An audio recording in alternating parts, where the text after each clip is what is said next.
Dito tayo sa bahay. Yan, bali punta tayo ng Anyana. Naubusan na tayo ng bigas doon. May dala tayong isang 25 kilo. Tapos ito yung pagkain nila, pananghalian. Yung bigas namin doon, tumagal din na mahigit isang buwan o isang sako. Simula na nag-umpisa kami. Tara. Bago kami pumunta ng Anyana, bumili na lang po kami ng ng kanin. Ilang balot na kanin yan? 10 yan. O, tigda dalawa sila. Andiyan na yung bigas? Nandiyan na sa Kasi pagdating natin doon, tanghali, doon palang mag-aasikaso magsaing. Yan, bali na muna yung lutong kanin na. Yan, sa Anyana tayo. Minsan pala mga karos, nagkakamali ako, nababanggit ko Mulawin. Kasi after Sanha Mayor, Mulawin na po. Ayan, bali sa Sanha Mayor po yung ginagawan po natin na Anyana dito sa Tansa Cavite. Ayan, Sanha Mayor. Pero kadikit na niya ng Mulawin eh. Sakali magtatanong kayo kung nasaan yung Anyana Bell eh, pwedeng sabihin Mulawin, pwede ring sabihin Sanha Mayor. Ayan. Okay, let's go. Saglit lang po tayo ron kasi marami akong inaasikaso rito sa Lumina. Yung kailangan masulit ko yung paggamit ng owner type jeep natin hanggang maghapon. Marami po tayong pinupull out at tinahakot. Dito na po tayo sa Anyana. Good morning Rusty, good morning. Ayan yung bigas.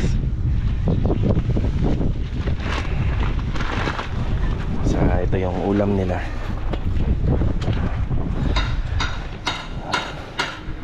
Bali mga karos, ngayong araw po pala may delivery tayo rito. Bali nagpa-deliver po tayo ng hollow blocks na D4.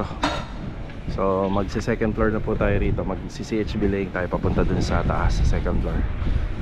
Sa ginawa po nating slab kahapon. Tapos ito yung ating hamba.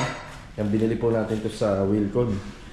Yan, unti-unti na pong inaayos ni Master Jojo, na-assemble na.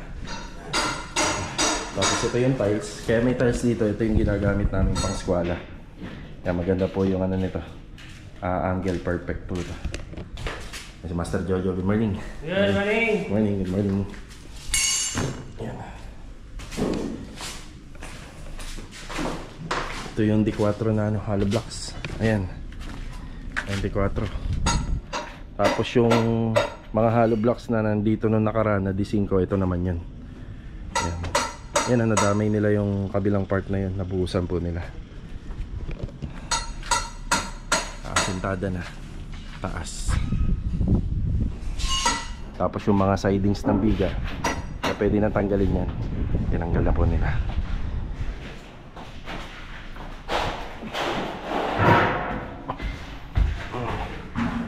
Kuya Boy, good morning po Kuya Boy. Good morning, boss. Good morning. Ayan, tapos dito naman ang inaasikaso ni Kuya Boy, yung karagdagang ilaw po. Bali rito ilang pin light to? 8 pin light and center light. Tapos dito pa-deliver din po tayo ng mga junction box. Junction box, saka utility, saka electrical tape. Meron na nga unang rito wire Hindi na tayo mga biniling wire dito. Dito pala ang mixing area natin sa second floor. Dito na lang kasi mas mapapadali pa. Adonis, good morning Adonis. Good morning. Tsaka kay Sandy ayun, kay Sandy. CHB. CHB lane. Ito yung slab floor natin kahapon.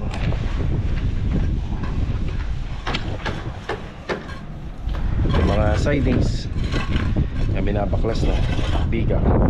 Pero yung tungkod nito within 3 weeks, 21 days. CHB. Ito yung magiging walk-in closet nila client. Pero ano pa tayo rito na-adjust pa tayo. Yan, sisikip pa ng konti ito. Tapos itong bintana na to magiging swing door.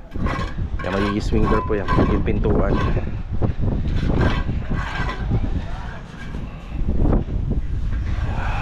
3 bedroom, 1, 2, 3.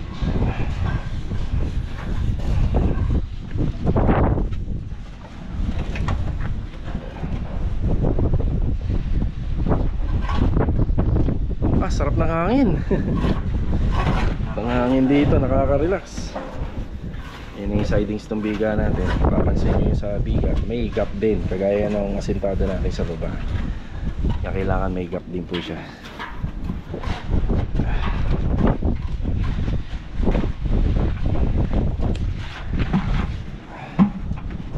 Asintada.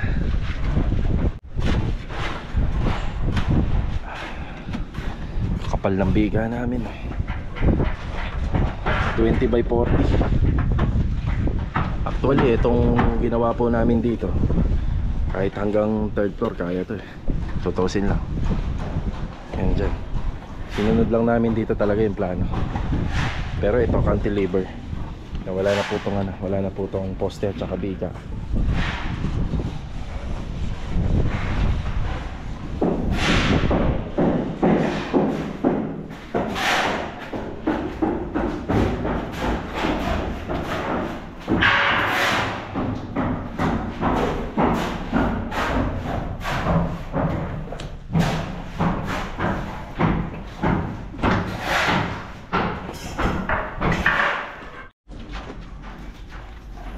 Oh, dyan yung pinto.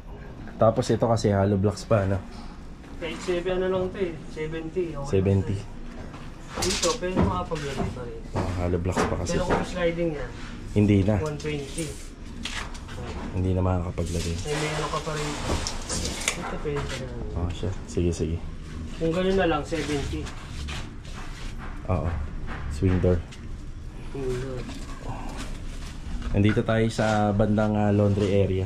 Ito kasi ang plano ko rito, sliding na lang. Kaso nga lang si ma'am kasi humihiling ng sa amin, pantry. Pero sa plano na pinagawa, wala po siyang pantry. So magkukulang yung natin dito, yung pinto, no? 5 lang yung pinto na binili ko, kaya binilang ko kanina. Actually ko lang nga 2 kasi sa walk-in closet pa.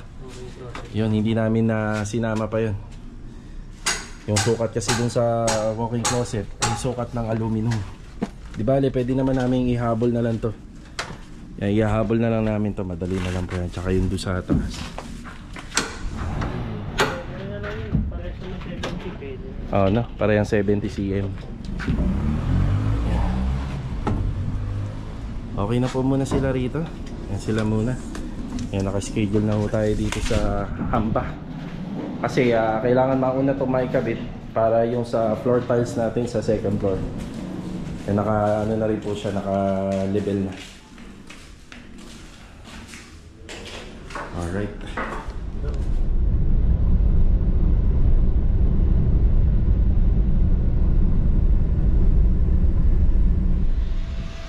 Dito na po tayo sa Anyana. Ayan, good morning kila sir and ma'am at saka sa mga client din natin doon sa Lumina. Good morning.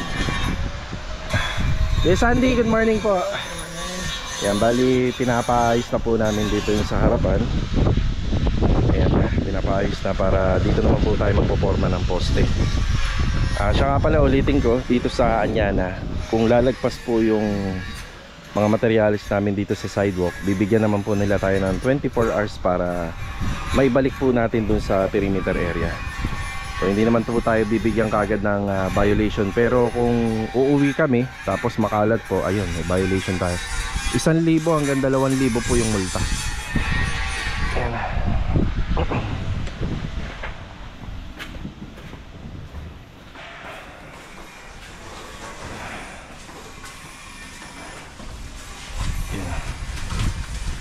Papatubig.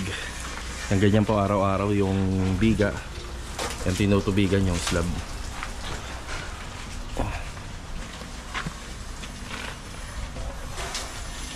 Dito nga po pala magkakaroon niya ng ng bintana po dyan, pero maliit lang.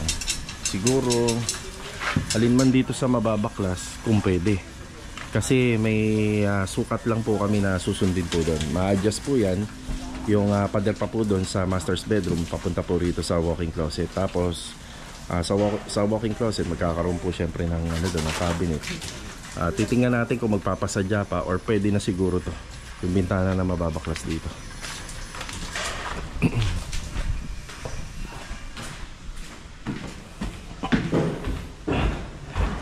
Kuya Boy, good morning po Kuya Boy. Good morning. Ayan. Ayan o. Bali, yung ano po, pendant light, pin light, yan, yan na. Yan, pin light din po rito, tapos pin light dito. Tapos dito, walong pin light po ito, yung nakaabang dito. Then may center light. Yung ganito po yung ginawa namin dyan, binuksan na lang po namin yung dating kisame. Tapos ang kisame nga pala rito is gypsum board, yung ginamit dito.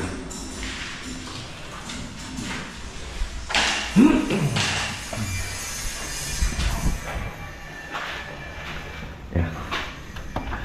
Adonis, good morning! Hindi ko malusot yung camera ko. Si Rusty, good morning Rusty. Yan. Yan, sitada na po yan. Yung nasa baba ko, ito yung tinutukoy ko, itong part na yan. So, kasi ito ma-adjust. So, syempre magkakaroon pa ng pintuan. Plus yung sukat pa po ng closet. 40 or 50 cm. Tingnan natin kung makakapaglagay tayo ng bintana dyan sa mga mababaklas dito sa dating unit. Or magpapasadya. Yung pinatubigan na slab.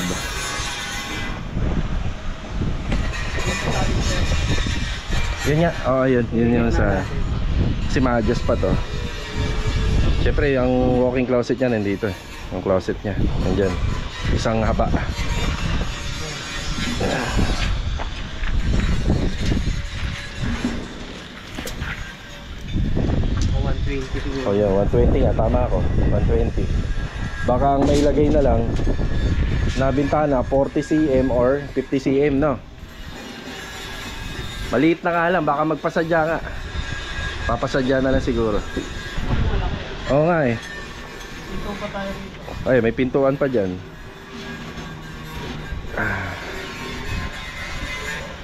Ayan po yung biga namin. Yung sidings lang yung tinanggal dito, pero yung pinakatukod mo, may curing time pa po yan ng mga 3 weeks. Yan, nabawasan na ng isang araw ngayon. Sintada, tutuloy lang po. D4 na nga lang po pala yung ginamit namin dito na hollow blocks. Nag-reduce na po kami rito. Tapos itong forma na to, yan, matutuloy po yan hanggang dito.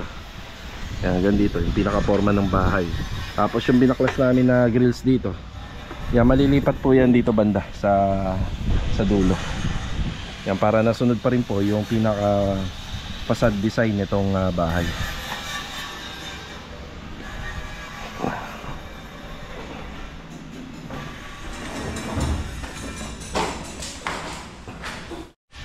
Ito na po pala yung mga na-assemble na mga hamba rito. Yan. Bali magkukulang pa po tayo ng dalawa. Pagka nagkulang pa, bali ako na yung magpipick up po nun. Sama na yung pintuan, kaya-kaya na ng owner type jeep. Yan, kaya-kaya na yan sa ibabaw. Okay na po tayo rito. Bali update lang din. Then kinuha ko po yung ating vibrator. Ito. Dediretso na ulit tayo rito sa phase 3 sa may Lumina.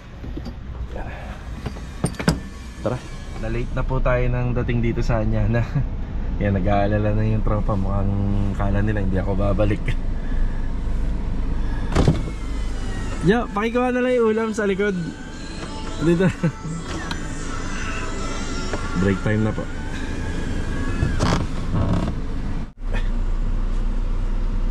Ayan na. Okay, break time na. Kaya nag-umpisa na rito para sa asintada. Yung kulay puti, Sulignum soil guard yan, yung anti-anay. Tapos kailangan nila rito ng elbow sa PPR, blind rivet, common nail, teflon, at saka yung plug para sa mga water line. Tsaka additional na 10mm na bakal pa. Yan, bali yung 10mm gagamitin po doon, syempre sa asintada sa taas. Ito, wala, halos sa side na yung mga bakal natin. Sa poste, sa anilyo.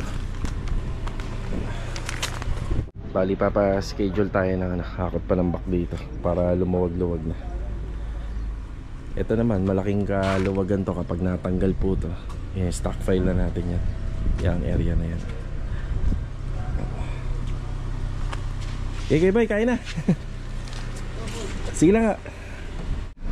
So, Yung mga nakalista ngayon na pinakita ko sa video, bukas pa kailangan yan. Yan, ang kailangan mangyari ngayon is mahihakot tong panambak. Yan.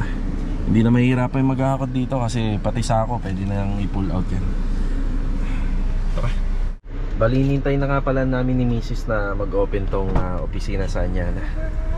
Yan, kasi meron tayong papuntang truck dito na maghahakot ng panambak. Yan, nasabihan na natin. Ito, pull out.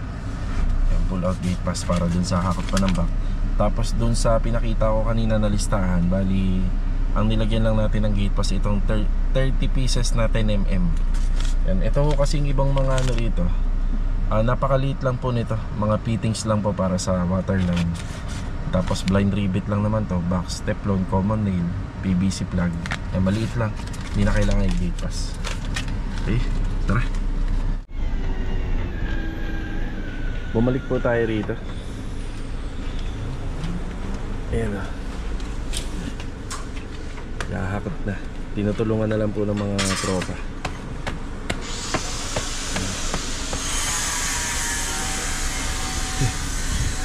Nakitulong din tingnan nyo, lumuwag, diba? Tapos yung mga sako pala, hindi pala pwede pong isama dun sa panambak. Talagang itataktak din po talaga. Ayan na. Tinutulungan na lang ng tropa. Mga karos, magandang araw po muli. Ayan, nandito tayo sa Anyana. Ayan si Mrs. Parang ano to? Delivery. Delivery. Ngayon? Hindi, hanggang ano na yan, 25. hanggang November 25 yung validity. Yan, pwede naman po pala dito yun. Yan, kung hanggang kailan yung validity, pero kailangan 1 week lang. Yan, bali, November 22 po ngayon. Araw po ng araw po ng Biyernes. Bali, halos wala na po tayong semento doon. Yan, nagpapadeliver tayo ng 50 bags at saka isang mini dump truck ng buhangin. So pa utay-utay lang talaga yung buhangin. Hindi natin mapipilit po na marami. Ayan, bali ang oras na 3:36. Yan, hapon po tayo mag-update dito. Kasama namin si Kuya Aki. Gusto daw mamasyal ni Kuya Aki. Ayan, bilis, dito kagad si Mrs. Ayan, apuntado na. Yan, 50 bags ng semento at saka 2 truck ng buhangin. Pero kung mauubos po kagad yung isang mini dump truck, yan, pwede tayo mag-follow up hanggang November 25. So 2 na po yung nilagay ko para maiwasan na po yung pagpunta lagi dito. Ayan, punta na tayo ng site para makapag-update. Tara. Yan, diretso pasa natin tong gate pass. Apya. Chip, thank you po. Ano sir? Deliver ka sir? Deliver. Baka bukas na ng umaga. Bukas pa na umaga. Sige. Sige, thank you. Apya. Yan, bukas na ng umaga kasi alanganing oras na.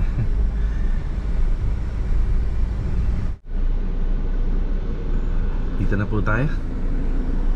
Ayan. Park muna tayo.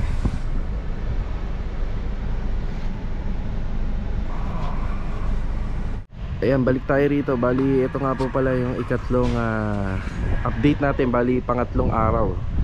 Yan, sa isang video. Yan, ito yung content natin. Yan, update na tayo. Yan, si Kuya Sandy. Kuya Sandy, good afternoon po. Good afternoon. Yan. Bali, nakasako po yung iba. Yan yung mga ibang nahukay rito. Nakasako. Tapos may buhangin pa naman. Ayan, yung buhangin. Pero bukas may pa-deliver tayo isang mini dump truck. Ito, mag-ano na po kami rito. Mag-uumpisa na sa harapan. Bali yan yung service sa entrance. Yung part na yan. Tapos yung adhesive cement, ayun na, i-deliver na. Yung semento nga, halos lima na lang. 5 na lang yung semento. Siya nandito. Si Kuya Richard pa rin. Kuya Richard, good afternoon. Good afternoon. Saka si Sandy. Ayan na. Sandy, good afternoon. Good afternoon. Ayan na. Tapos dito, ayun yung plastering. Ayan na nagawa po nila. May mga palitada na. Dito nga po pala, may asintada pa po rito. Asintada pa yan kasi magiging laundry area. Then swing door. Tapos mawawala po itong bintana na to. Kaya ibablock na rin po natin yan. Kasi ito matitibag. Tapos mayroong ilang bintana dito na pwede nating ilipat dito. Kaya mga sintadaan pa po ito sa taas. Tapos naka inside gutter nga po pala tayo. Inside gutter.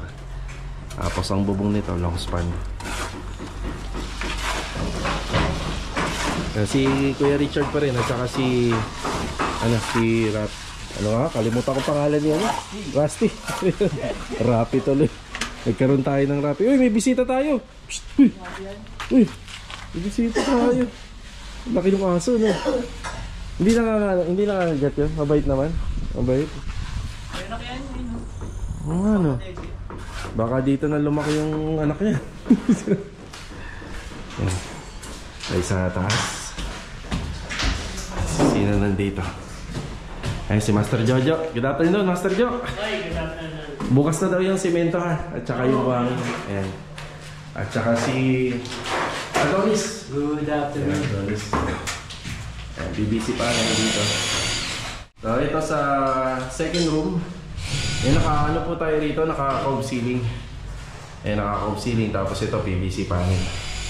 Ang ilaw po nitong sa cove light, isa 8 ilaw. Tapos may strip light, then center light. Ayan, nakabang na.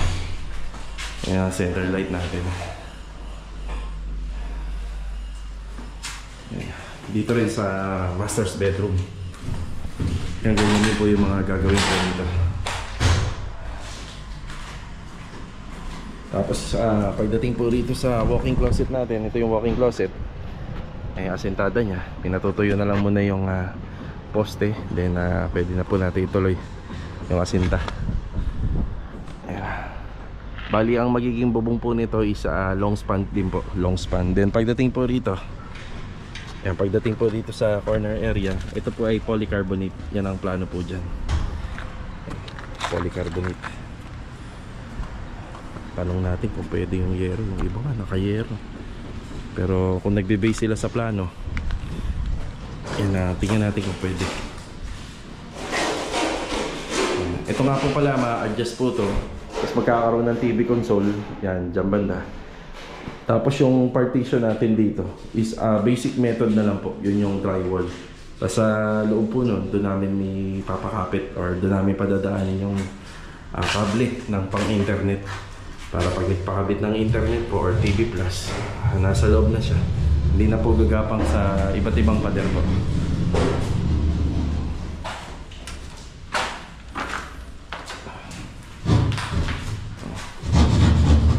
PVC panel.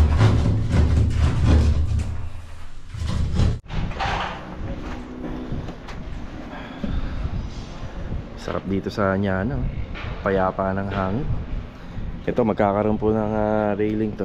Tapos magiging sliding. Yan kapag natapos to, sarap tumambay dito. Siya nga pala mga karos, yung asintada nito hanggang dito lang po muna. So 6 to 7 layer lang muna. Kasi hindi pa naman po natatapos yung curing time ng ating slab. Hanggang ganyan lang po muna. Ngayon iaangat po to kapag after 2 weeks. Yan, para tuyong-tuyo. Tuyong-tuyo na po yung slab natin. Yan.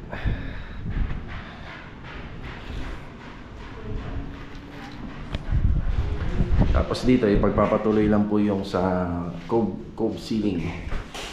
Yan. Ito nga po pala, nagsilbing insulation na po to. Tapos yung metal framing yan, yun na rin po. Yan, magdadagdag lang po kami ng PVC panel. Tapos yung ginamit nga po palang kisame rito, yung existing po siya, yung gypsum board kung tawagin. Yung bubong nga po pala nito, akyatin din namin para ma-inspect namin. Tapos syempre repair and maintenance din yung gagawin namin.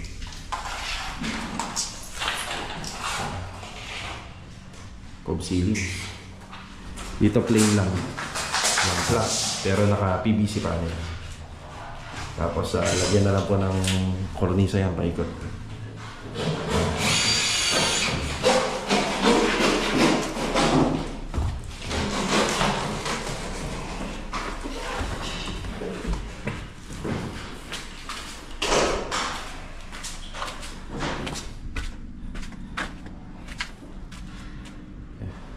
Plastering.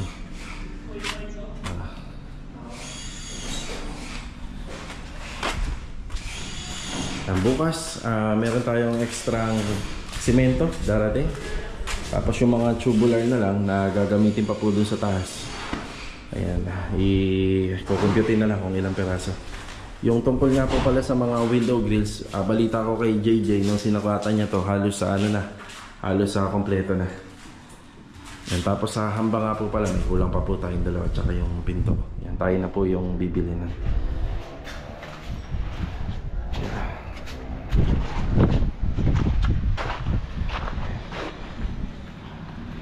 Tutuloy yung asintada rito. Yan, bali 2 metro, halos kagaya po na sa kabila.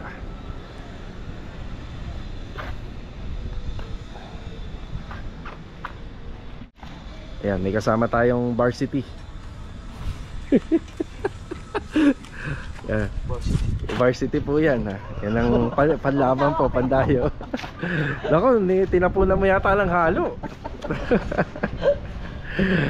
Yan, hindi lang po yan mason, dancer din po yan. Sample, di ako naniniwala. Ay, hindi na naniniwala si Master Jojo. Sample daw. Sample. Ayan. Yan, bali halos si Kuya Richard ang ngayon magpa-plastering dito. Puro plastering. Yan, asintada. Yan, medyo lumuluwag na, nababawasan na yung kalat. Tapos for pull out na nga rin po pala kapag nabaklas yan para maluwag po tayo rito. Yan yung mga kahoy. Hindi pa nasasagot ni ano, pero sinabi na namin kanina. Bigay lang daw ng mga bukas or hanggang sa susunod na araw. Para hindi lang kami lumabas yung tubig sa labas. Kaya nga, mas maganda nga yun no? Okay, yung tinutukoy po namin dito is yung floor drain. Diba sa Lumina gumagawa kami nun. Yan dito, floor drainage at saka dyan. Yan po, kanina nga po pala nung pumunta kami ng office sa gate pass, pinatanong po kay Mrs. kung pwede yun. Kasi dito halos lahat ng gawa rito, wala pong gumawa dito nun. Inikutan ko na po yan lahat. Yan, babaka sakali tayo. Pero kapag sa alam ko, dapat hindi po na lalagpas sa sidewalk yun. Dapat dito lang po din sa atin. Advantage na ho kasi yan kapag maglilinis ka dyan sa loob or magbabasa ka, magtutubig, hindi pupunta po rito pag maganda yung panahon. Okay, ito lang po muna yung update natin. Ito po yung ikatlong araw na update natin sa isang video po dito sa Anyana. Ayan mga karos, maraming salamat po muli sa pagbisita dito sa aming channel at sa walang sawa nyo pong suporta. Ayan lamang po muna yung update natin sa 3 araw na magkakasunod dito sa Anyana, sa Anyana project. So ito mga karos, kita-kita na lang po ulit tayo for the next video. Pero bago nga po pala matapos to, nagpapasalamat po uli ako kay Sir Robert Bistal. Isa po yan sa mga client namin dito sa Phase 1 Lumina. Yang pagka may okasyon, may gathering, lagi po tayong imbitado. Kaya maraming salamat po uli sir. Ingat po kayo sa biyahe nyo, pabalik po ng ibang bansa. Ang aabangan po natin mga karos sa susunod na video, itong ginagawa nating project sa Phase 3. So hahanapin ko po yung mga tiles para dun sa TNB, sa floor area, itong ating project. Kaya samahan niyo po muli kami sa susunod na video natin. Bali, nandito na po tayo sa bahay. Bago ko nga po pala tapusin itong ating vlog, ayan, shoutout kay Rene Sada. Yan, God bless po sa inyo. Ayan, shoutout na rin po kay Sir Kenneth and Ma'am Alaisa. Yan, from Palm Residence, Barangay Calibuyo. Yan, God bless po sa inyo. Always ingat din po palagi. Shoutout na rin kay Ma'am Irene Wang. At shoutout na rin po kay Nikki Jam Jam. At dinabati ko po yung kanyang bunsong anak na si Jam Jam. Ayan, happy birthday po, 7th birthday po. God bless and more birthdays to come pa. Tsaka shoutout na rin po kay Sir from UK. So ito, kita-kita na lang po ulit tayo for the next video. God bless. Ito, paalam po muna. Tara.